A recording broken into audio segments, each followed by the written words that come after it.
folks, what up? Roland Martin here. Oh my goodness, today's Roland Martin for December 18, 2018. Straight fire. Of course, Mike Flynn, he was in court today. He was supposed to, first of all, he pled guilty, and he was thinking he was going to get a sentence to no jail time. Oh, but this black federal judge in Washington, D.C., he said, nah, player. Hold problem.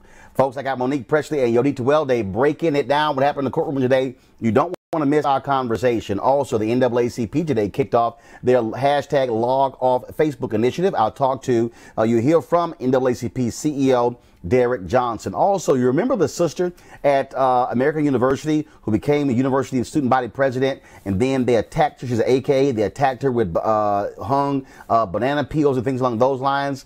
Well, the Lawyers Committee for Civil Rights Under Law, they've gotten a settlement in that case, and the white supremacist is going to have to publicly apologize to her, call out other white supremacists. I'll talk with Christian Clark, who of course leads the Lawyers Committee for Civil Rights Under Law. And yo, what's up with St. Louis? Why y'all scared of black people in power? New DA Wesley Bell will get sworn in next month. Now the prosecutors, guess what? They want to join the police union. Tashara Jones, who is city treasurer, she is going to break down for us how racism, how white folks in St. Louis, for some reason, don't want to see black people in charge. Okay, folks, we've got a fabulous show for you today. You don't want to miss it. Special edition. I'm supposed to be off, but too much news is happening. It's time to bring the funk on Roland Martin Unfiltered. He's got it. Whatever the miss, he's on it. Whatever it is, he's got the scoop, the fact, the find. And when it breaks, he's right on time and it's rolling. Best believe he's knowing. Putting it down from sports to news to politics. With entertainment just for kicks, he's rolling. It's on go, y'all. It's Roland Martin, yeah. Rolling with Roland now. He's funk, he's fresh, he's real, the best, you know he's Roland Martin now.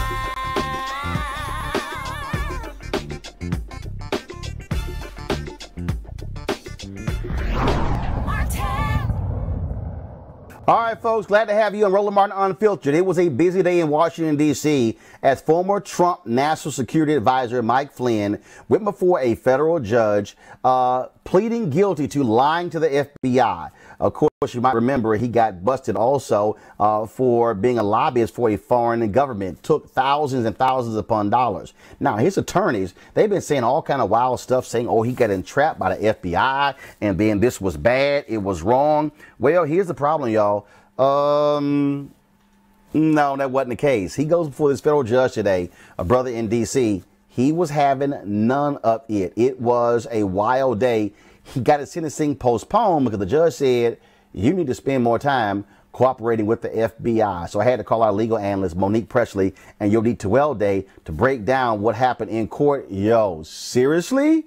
It was a crazy, crazy day. I got two black attorneys talking about this black judge. Here's our conversation. All right, folks, here to break down today, Mike Flynn in the court. We're joined by legal analyst Monique Presley, Washington, D.C., and we have Yodita Welde, attorney, and also, she's also a judge, y'all. I don't know what they were thinking in Dallas, but okay. And she says legit, that is real. And she's actually a judge, like a robe and everything, and not bought. About Michael Flynn. And not bought at the store. So shocking. So, all right, let's get right to it. First of all, yo, this black judge was not playing around today, Monique. No. And all I can really say is this is one of those moments. It reminds me of that scene in Pretty Woman when Julia Roberts goes back after she had been clowned and she walks into the boutique and she's like, you work on commission, right? Big mistake. Huge.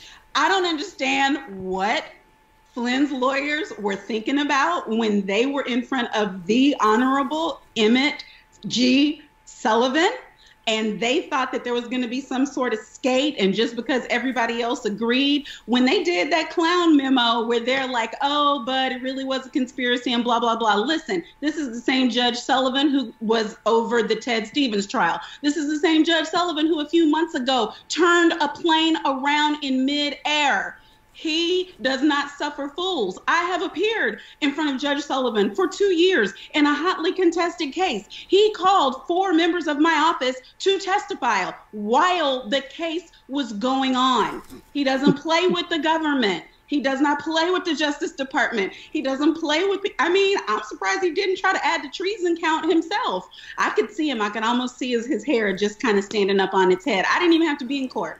I know what happened. So your D, it was a trip watching this whole thing play out, because this was sort of like in track where somebody walk your ass down. Like, you've got this like huge lead, and then somebody like just straight sucks you up and walks you down. He was sitting there going, so why y'all didn't charge him with treason? And then he was like, you were national security advisor. And he was just, okay, so let's talk about entrapment. Everything that his attorneys were saying, he got entrapped by the FBI. He basically forced him to admit, no, they didn't entrap me. No, I'm not here against my will. He was walking him down step by step, yo, D. Okay, so here's the infuriating part. When you enter into a plea deal, what you're doing is taking accountability. You can't then say it's because of being entrapped, it's because I was intimidated or coerced. When you take a plea deal, a judge is going to ensure that other than the plea bargain, you're pleading guilty because you are in fact guilty. You weren't intimidated, you weren't coerced. Other than what was promised to you in the plea deal, you are pleading today purely because you are saying, I did it. And to say anything else would force a judge to say, well, then you have to withdraw your plea and set it for trial, because what you're saying is, judge, it's because of this, that, and the other. And so you're essentially saying, I'm not guilty. Set it for trial. Number 2, why are people shocked by this judge? One, I think the judges, or the lawyers, like Monique said, they dropped the ball. When you go before a judge, you should already kind of know what this judge is about. You prepare for what the judge's temperament is. Number 2, the judge has the ultimate say, even if you have a plea bargain. They have the ultimate say. So what you should prepare for is for it to go either way. So I'm not sure why people are shocked. Maybe the things he was saying, cool. He was saying that Michael Flynn was basically a POS because of what he did. That's fact. I'm not surprised that he said it. It is fact. So for him to admonish him and tell him that he was wrong is quite normal. Now, him adding the whole treason part might have been inflammatory, but I don't see anything shocking by what the judge did. So here, Monique, here's what I love. I can sort of visualize in the courtroom when the judge was sort of leaning. But okay. I'm gonna now visualize Roland's courtroom, and so this is, I'm the judge, and you leaning back, you going, so y'all thought y'all were gonna mosey y'all ass up in here, and you thought, since the prosecution recommended no jail time for you, that I was going to go ahead and go along with that bullshit. Okay. All right. And so he walked him down, and he basically said to him, Monique, you sure you finished cooperating with the federal authorities? He basically was saying to him, I would advise you to spill everything you really know, because I'm going to send your ass to jail. So unless they come back to me that you spilled a whole lot more, guess what? I'm going to send you to jail right now. And that's why he asked him, do you want me to, suspend the sentencing so you can finish cooperating with the feds? That's just the sense that I got, Monique. It wasn't a sense. He didn't basically do it. He did it. He asked him 3 separate times. First, it's my understanding, he asked him multiple times, are you sure that you want to enter this plea? And that's basically, as long as they've been discussing this, Flynn had already allocated a lot of things that already happened where all of this should have been pro forma. But again, because, and I hate blaming lawyers, but because these high post lawyers, it's hubris, it's arrogance. Government attorneys in front of Judge Sullivan never would have done something like that, because they know whatever it is you think you're coming in here to do, you're in my room now, and whatever it is I decide to do is what goes. And so he asked 3 different times, maybe you want to delay this. Maybe you're not finished cooperating. Maybe, and by the 3rd time, apparently the lawyers got the hint, asked for a break, went to revamp, came up with that very nice letter. But see, why would they have done what they did? And see, here's the thing. It's not just that they sent in that hellish memo. It's that they forced Mueller's hand because then they had to check him and push back. Like, now, wait a minute. Yeah, he cooperated, but nobody was coerced. He knew he was lying. And again, Sullivan, former prosecutor, former Superior Court DC judge, former Court of Appeals judge, now federal judge, please. He takes this very, very seriously, and they got in front of the wrong black man today. That's and your D, final one on this. Again, I think the way the conversation went, his lawyer was like, say, Mike, everything we told you before, don't none of that count. So whatever you holding back, player, I'm going to need you to reveal everything to the feds, because this man going to send your ass to prison. You and your 3 stars. He going to send you to jail. I'm just letting you know. I mean, it was amazing reading the tweets of the people who were in us, the people who were, of course, in social media, as I was reading the tweets, and it was just like going one by one. I was going, woo-hoo, dog, you are in some serious trouble. They had to recalibrate quickly. But what happens if he doesn't have anything left, Yodi? Oh, he got something left. What happens if he's empty? Because they've said he fully cooperated. Yodi, go ahead. To add more, he needs to come back into his memory and pull something. I'm not saying make anything up. Right. But his pre-sentencing investigation report has to look different from today's and in March. So I'm still confused as to why his sentencing was scheduled before he fully cooperated. I don't care how many meetings he's had with Mueller. There's still so much to tell. And I do believe that he felt like, I'm going to get my plea today. I'm going to walk out of here and I'm done. And I don't have to really cooperate with the government. Yo, D and Monique, I'm telling y'all, he didn't fully cooperate. To me, that was their way of saying, you know, you got some more stuff to say. Who? The judge? No, No, the government was fully satisfied. They were going in there and saying we're not recommending jail. No. The judge wasn't. Whatever was redacted, whatever he saw, he wasn't fully satisfied. He said you have 3 more months to make some stuff happen, because I'm telling you right now, if you want to be sentenced today, you're going to be clanked. That's my point. That's my point. And my point is, he's going to go back and be like, okay, yeah, you know, there's some stuff in the deep recesses that he really didn't want to reveal. He's going to have to turn over some stuff to satisfy his judge. And I think a lot of people felt like the judge might have done him a favor. I think the judge also did the government a favor, too, because he's saying, you have more.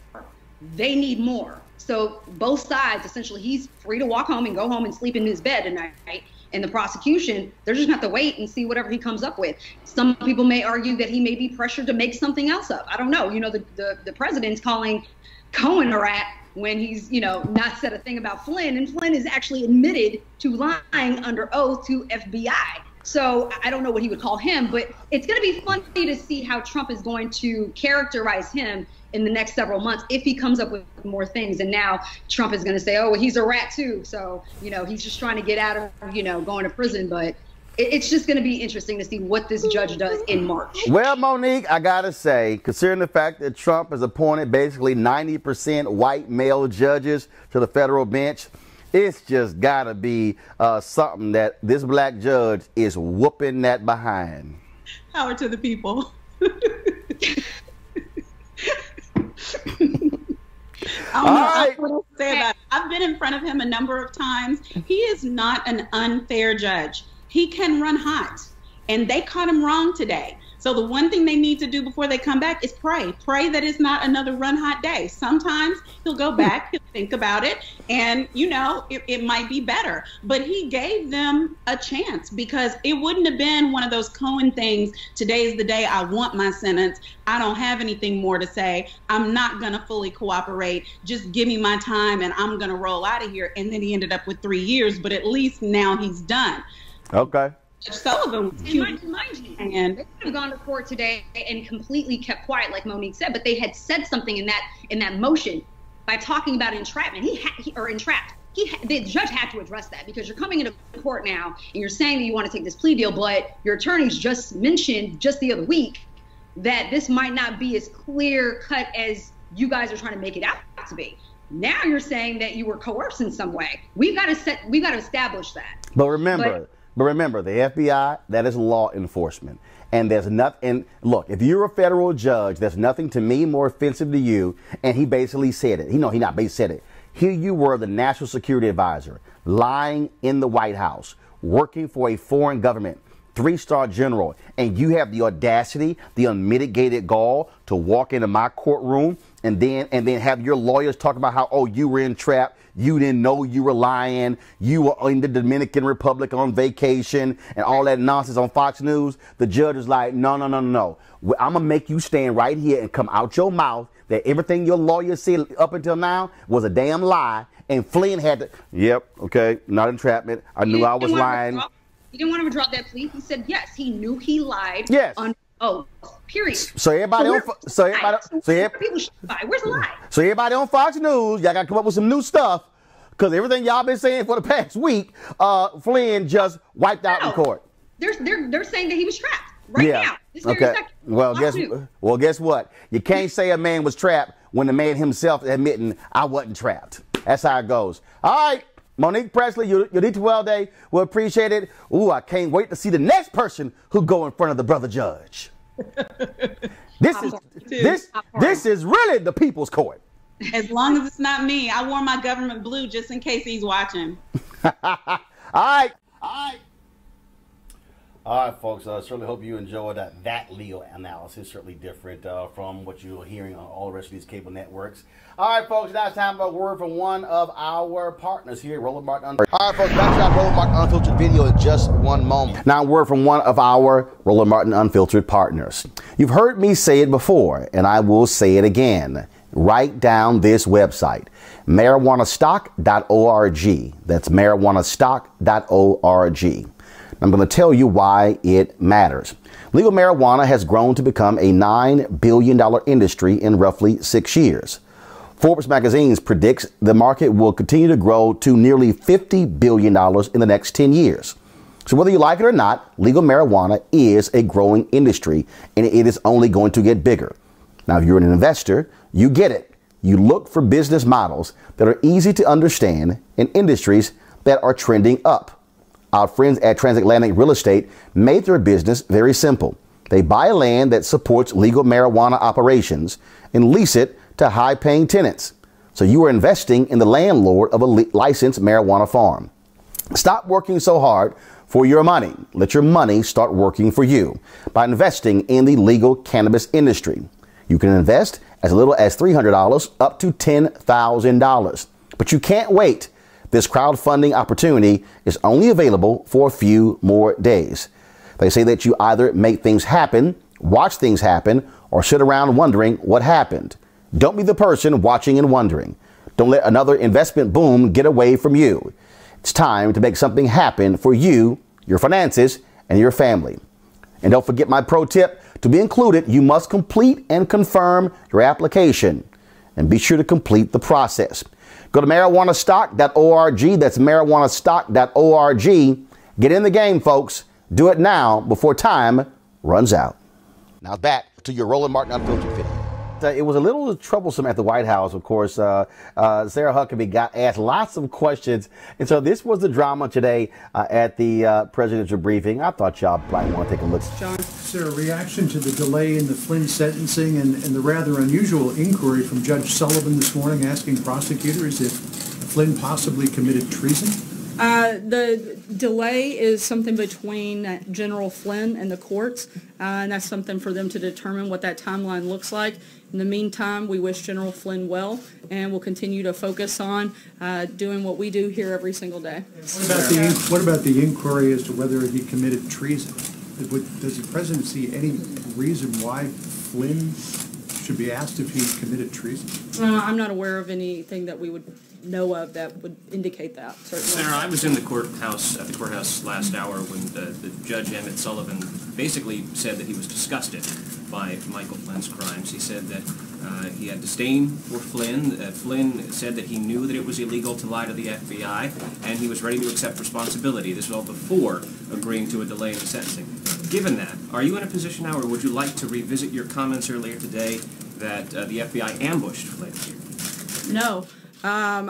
We still firmly believe, look, the things that may have taken place, again, that's for the judge to make that determination, whether he engaged in something inappropriate. What we do know that was inappropriate by own self-admittance of James Comey is that the FBI broke standard protocol in the way that they came in and ambushed General Flynn, and in the way that they questioned him, and in the way that they encouraged him not to have White House counsel's office present. And we know that because James Comey told us that, and he said that the very reason that they did it was because the only reason that they did it, it was the Trump administration, and they thought they could get away with it.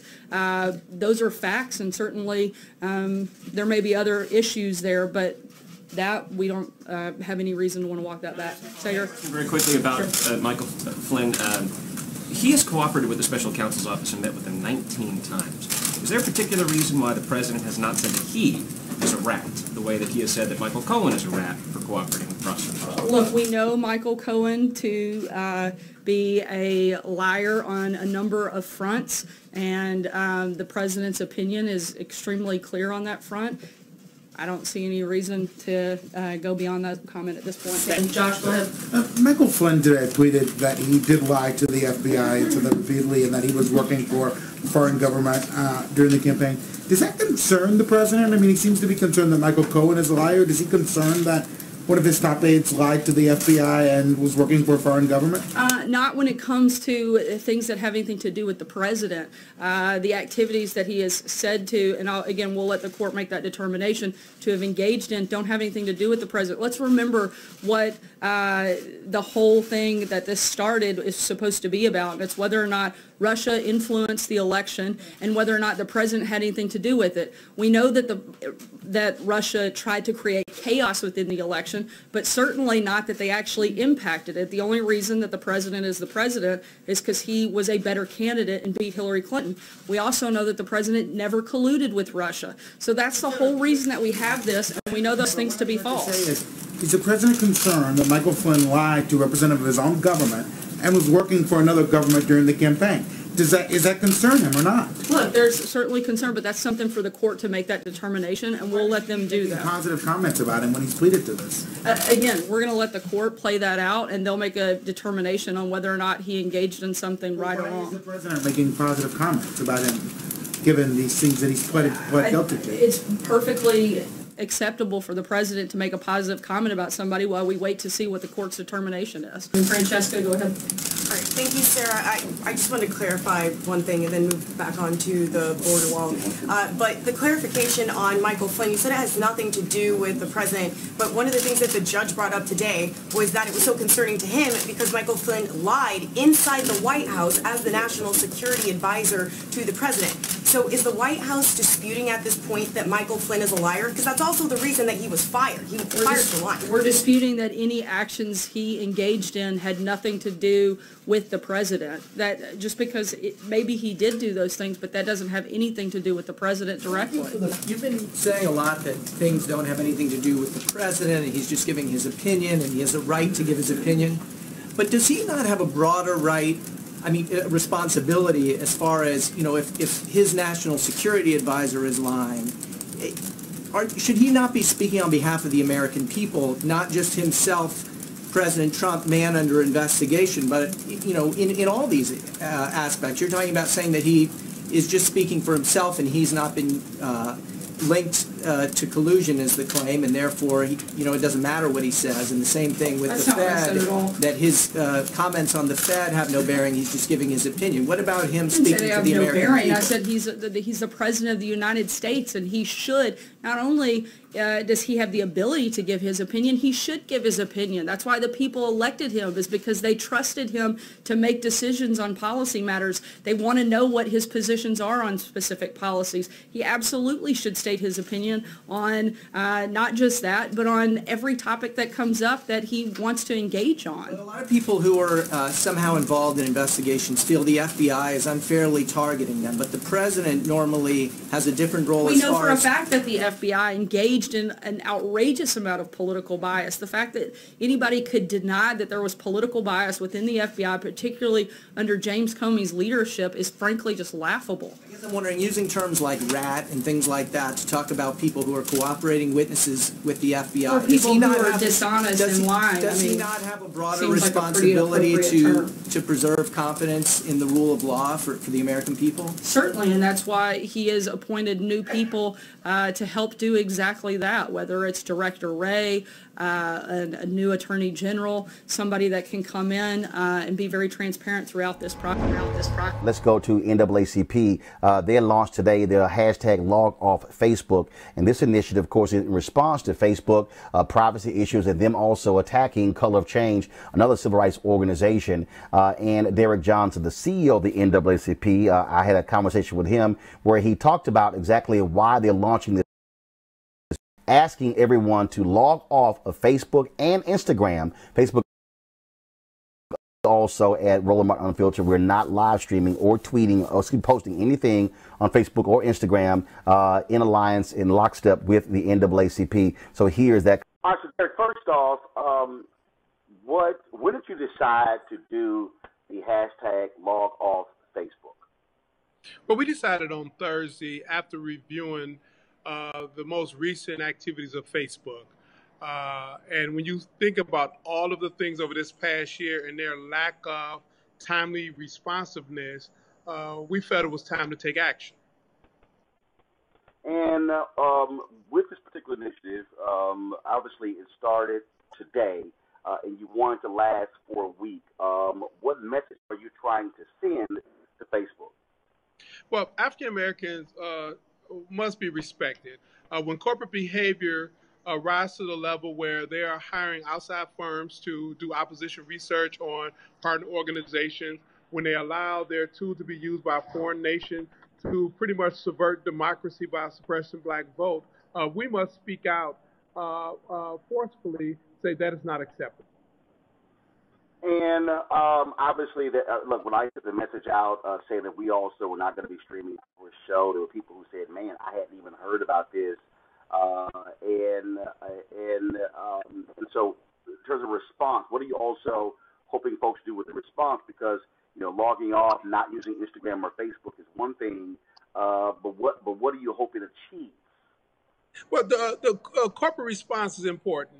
The level of urgency for Facebook to remedy the harm they created in 2016 as a result of the ads that was placed on their system, the fact that they will hire a outside conservative firm to do opposition research, they need to act swiftly to change their corporate culture.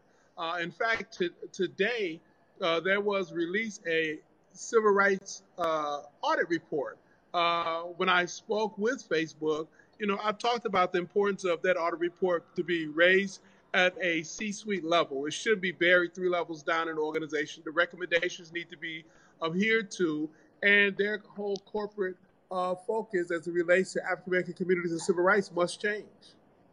And when you talk about that particular report, when you and not just that report, but also the impact on the 2016 election, we also now know from the Senate Intelligence Committee report how Russians targeted African Americans utilizing Instagram, utilizing Facebook, and the company has been highly criticized for not doing enough to stop it, even when they knew it was going on. But it's time for Facebook not only to take corrective action, so this action will not continue, but they also must repair the harm that they created. They need to promote more diversity within their C-suite, their board, so you have individuals from the African-American community in decision-making positions so these type of bad acts won't repeat itself. They also need to partner with groups around content to ensure they're promoting positive messages around democracy, inclusive electoral politics, and to drive a message that African Americans should fully engage in the civic engagement space. Well, and that content issue is something that's important because, first of all, obviously 2020 election is going to be happening, and this also boils down to voices that African Americans can trust when it comes to delivering news. And you know, I've talked to them. The fact of the matter is, they funded these various news shows. None black media, only a couple of them even have an African American co-host. And so you have these platforms. So to me, what I keep saying is the way you counter fake news is actually emphasizing real, credible news. Now that you don't emphasize it, you sponsor, you underwrite it, you ensure that the platform is available and the voices necessary to deliver critical messages to our communities are properly positioned so they can remedy the harm that was created. You know, Roland, we're looking at Facebook as a platform has a monopoly.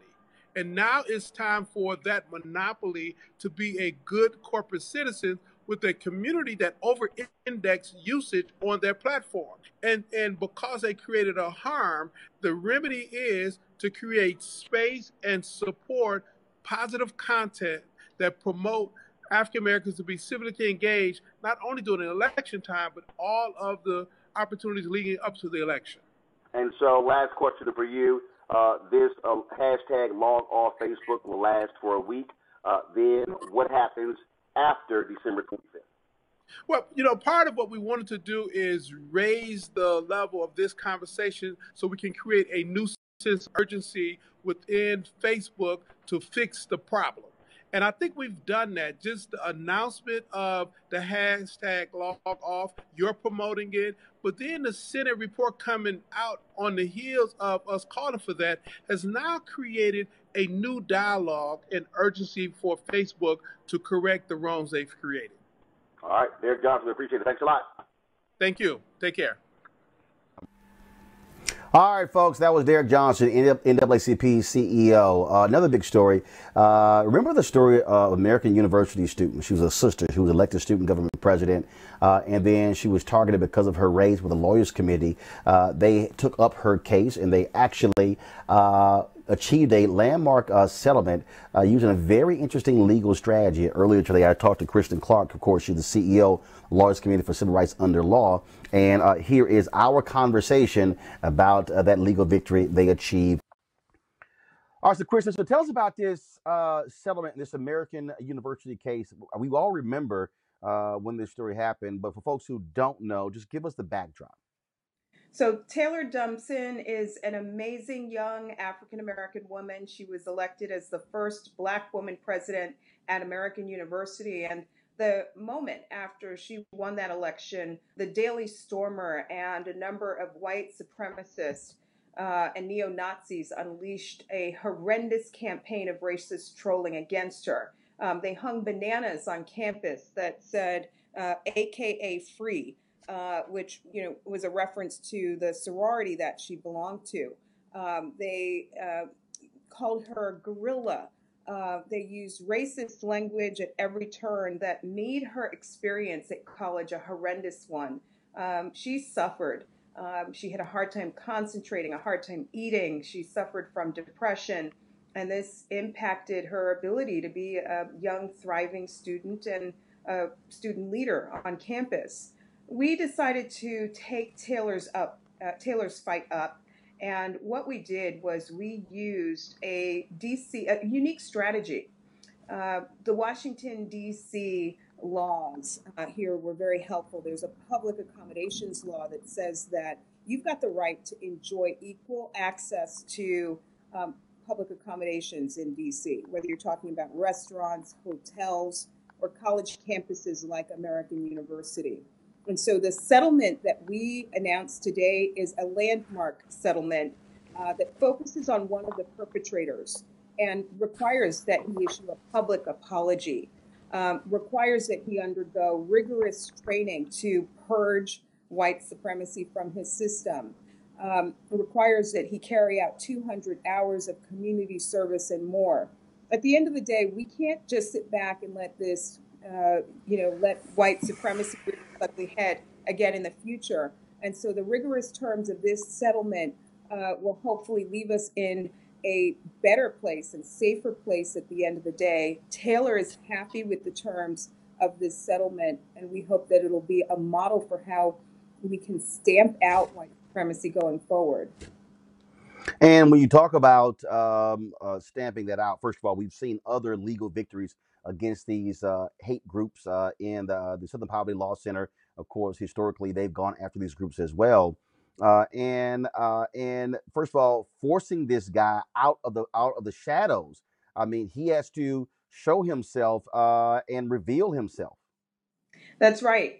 He's going to issue a public apology, which is something that Taylor has been waiting for. She's now moved on to law school, and we're looking forward to seeing her on the front lines of the fight one day. But I can't tell you how much she suffered at the hands of these racist trolls who made every day of her experience in college a difficult one. And it really speaks to the fact that the racism and white supremacy that we saw a century ago in this country is still alive and well today in 2018.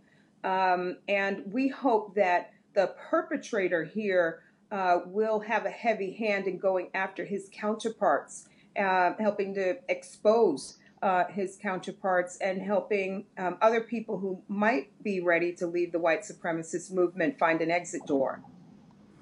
Also, this should be an important signal to people that they should not just take these things lying down. That they should be very aggressive in going after these white nationalists. We are seeing a significant uptick in their activities in the age of Donald Trump, and the goal should be to really use every remedy to go after these organizations, these individuals.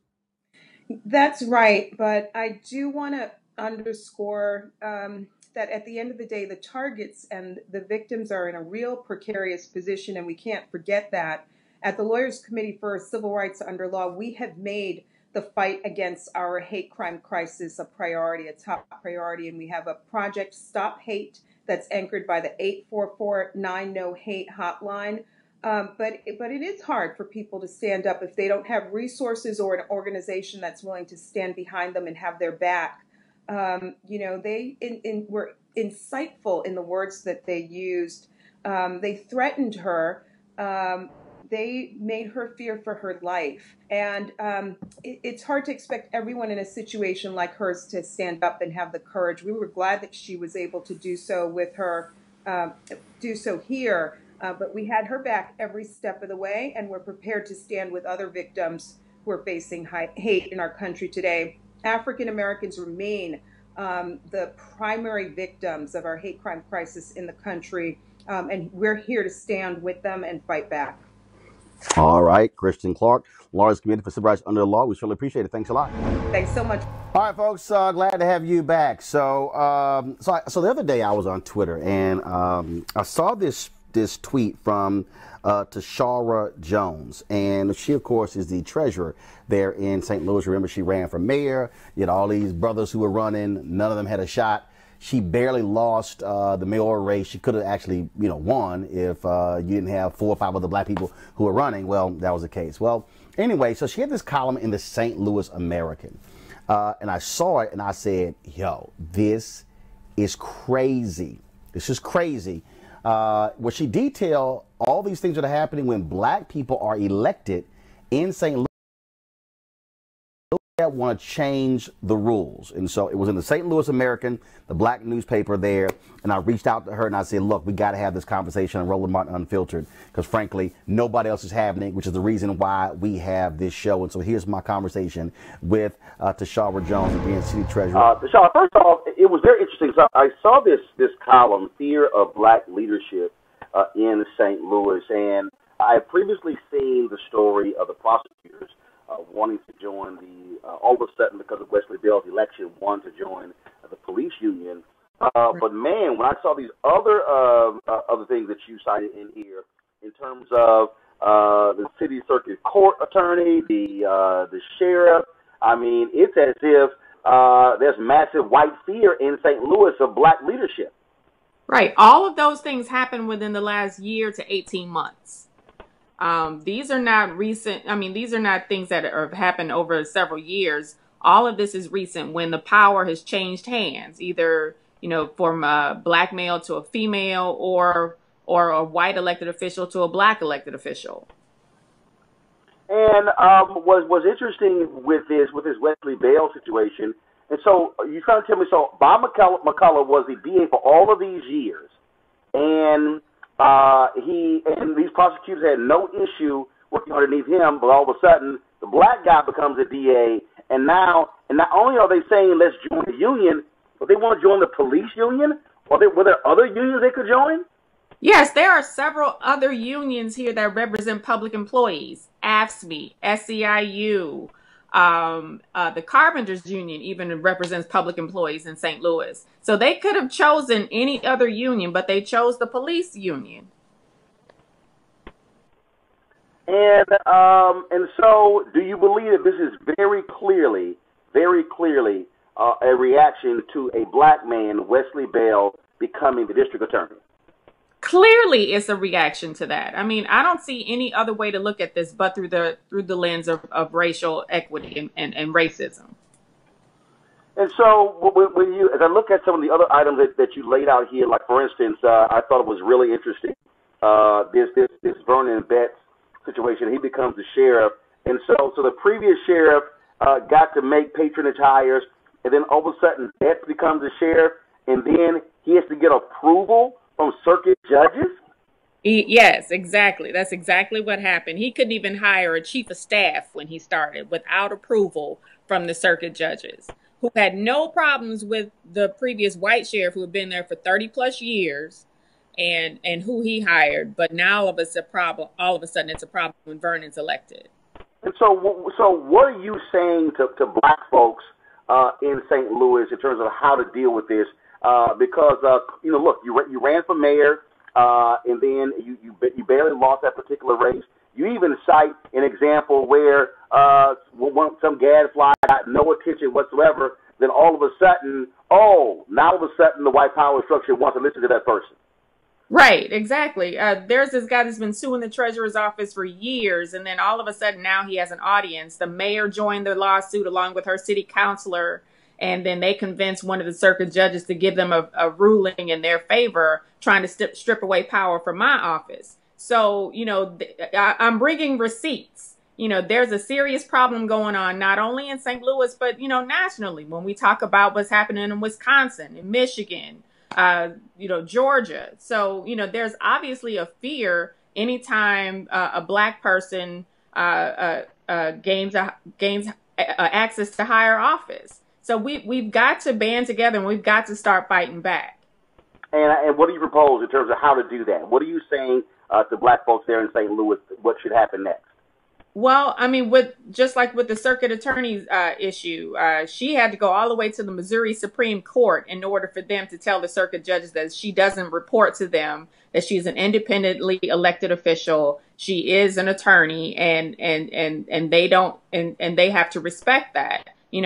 We need to use whatever means that we have at our disposal to start challenging a lot of the things that happen here, and and our people need to also take, elections have consequences, and we have to take every election seriously. And as we're seeing, these local elections matter more than national elections.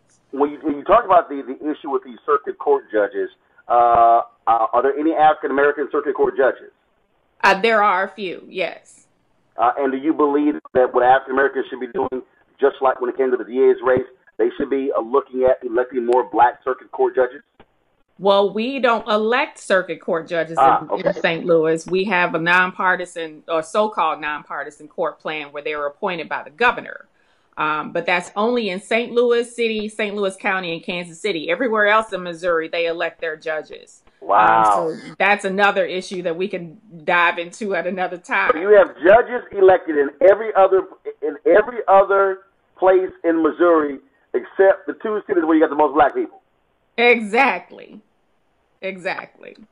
Well, look, it certainly was eye-opening to all the people who are out there. Again, if you go to the St. Louis American, the column is called Fear of Black Leadership in St. Louis by Tashara Jones, written, of course, for that. She, of course, is the city treasurer for the city of St. Louis and former assistant minority leader for Missouri House of Representatives.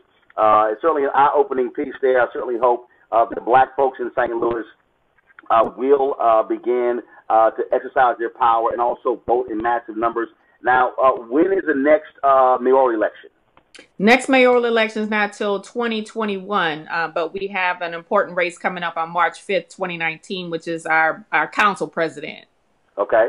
And is So- that and who's actually any African Americans running for that? What's happening for that race? So there are 3 people in that race. 2 are African American. Jamila Nasheed, she's our current state senator.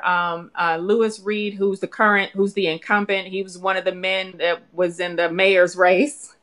And then there's also Megan Green. She's part of our city council. Got it. Okay, so that upcoming race is in March. March 5th, right. We need to show up like we did, in November. We had 60% turnout. We need to have that turnout or better for this election in March. All right, Tashara Jones, I appreciate it. Thanks a lot. Thank you. Take care. All right. Take care. All right.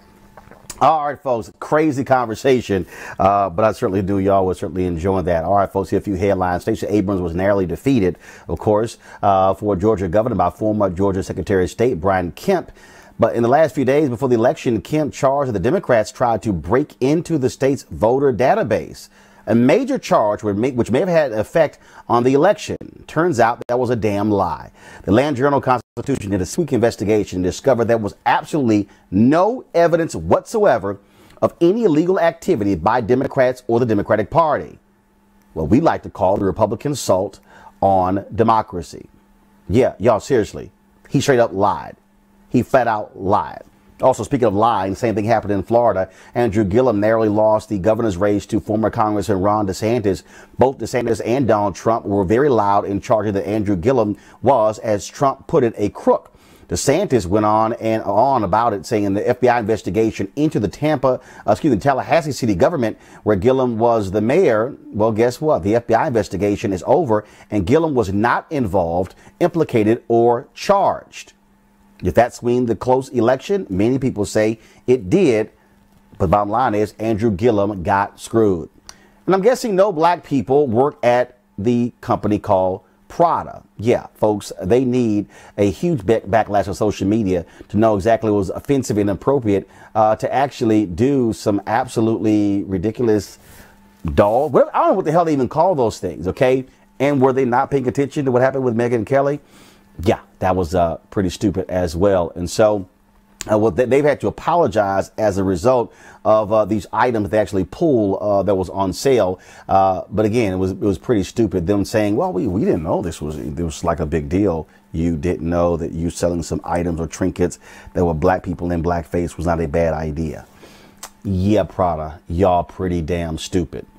All right, folks, speaking of someone who's not stupid, in entertainment, Channing Dungey, y'all might remember, she, of course, was the first black entertainment president at ABC. Well, she left the company a couple of weeks ago, and guess what? She signed a huge deal with Netflix. She is going to be, of course, VP of original content, looking over the content being produced by folks like Shonda Rhimes and President Obama and Michelle Obama. It was a huge deal when she left ABC, and now she has a bigger deal over at Netflix.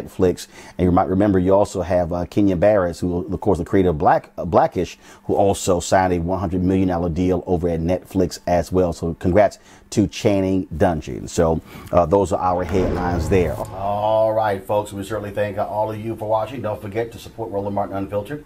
Go to RolandMartinUnfiltered.com. Join our Bring the Funk fan club. Here's what's about to happen. We're going to have, first we got a couple of things going on. And so remember, my show is on hiatus right now. And so my staff were off. And so, but still, if anything happens, of course, of interest to black folks, we, of course, will come on live. I'll come on live anywhere from where I am just to bring you the news. And I'll see you guys tomorrow, of course, on Tom Jordan Morning Show. Again, support us at Bring the Funk fan club at RolandMartinUnfiltered.com. All right, folks, y'all have an absolutely fabulous day.